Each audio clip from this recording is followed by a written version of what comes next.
அன்னை தமிழ் உறவுகள் அனைவருக்கும் வணக்கத்தை தெரிவித்துக் கொள்வது உங்கள் அன்பு வழக்கறிஞர் பி முத்துக்குமார், மதுரை உயர்நீதிமன்றம்.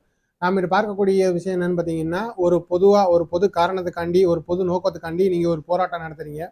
அந்த போராட்டம் நடத்தணும் அப்படின்னு நீங்கள் நினைக்கிற பட்சத்தில் அந்த போராட்டத்துக்காண்டி நீங்கள் என்ன அனுமதி வாங்கணும். அந்த அனுமதி யார்கிட்ட வாங்குவீங்கன்னா, அந்த பகுதியை சார்ந்த காவல் நிலையத்தில் நீங்கள் போய் மனு கொடுத்து அதுக்காண்டி அனுமதி வாங்கணும். சப்போஸ் அந்த அனுமதி உங்களுக்கு பரிசீலனை செய்யப்படவில்லை, அனுமதி மறுக்கப்படுகிறதா, நீங்கள் என்ன பண்ணுவீங்க, மாவட்ட கண்காணிப்பாளர் அதாவது எஸ்பிகிட்ட போய் நீங்கள் மனு கொடுப்பீங்க.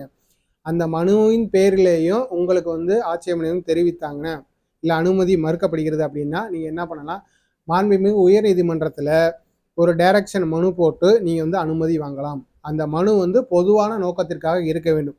உதாரணத்துக்கு இப்போ நம்ம திருச்சி துறையூர் தாலுக்காவில் 200 பட்டாக்கள் இன்னும் கொடுக்கல அப்படின்னு சொல்லி பொதுமக்கள்லாம் போராட்டம் பண்ணுறதுக்கு, தர்ணா பண்ணுறதுக்கு ஒரு அனுமதி வழங்கணும்னு சொல்லி ஒரு டைரக்ஷனுக்காண்டி மாண்புமிகு உயர்நீதிமன்றத்துக்கு வந்துச்சு.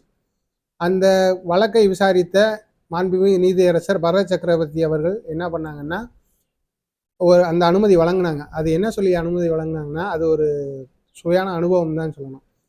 நீங்கள் பட்டா தான் கொடுக்கல, அதுக்கு நீங்கள் அனுமதி அதாவது அந்த போராட்டம் நடத்துறதுக்கு அனுமதிச்சு ஒரு இடத்தையாச்சும் அவங்களுக்கு ஏரோ மார்க் பண்ணி கொடுங்க அப்படின்னு சொல்லி அந்த ஆர்டரில் சொல்லியிருக்காரு. ஸோ அந்த மாதிரி பொது விஷயத்துக்காண்டி நீங்கள் போராட்டம் தர்ணா பண்ணணும் அப்படின்னா இந்த மாதிரி வழிமுறைகளாக இருக்குது. அதை நீங்கள் ஃபாலோ பண்ணீங்க, கண்டிப்பான முறையில் உங்களுக்கு அனுமதி வழங்கப்படும். நன்றி, வணக்கம்.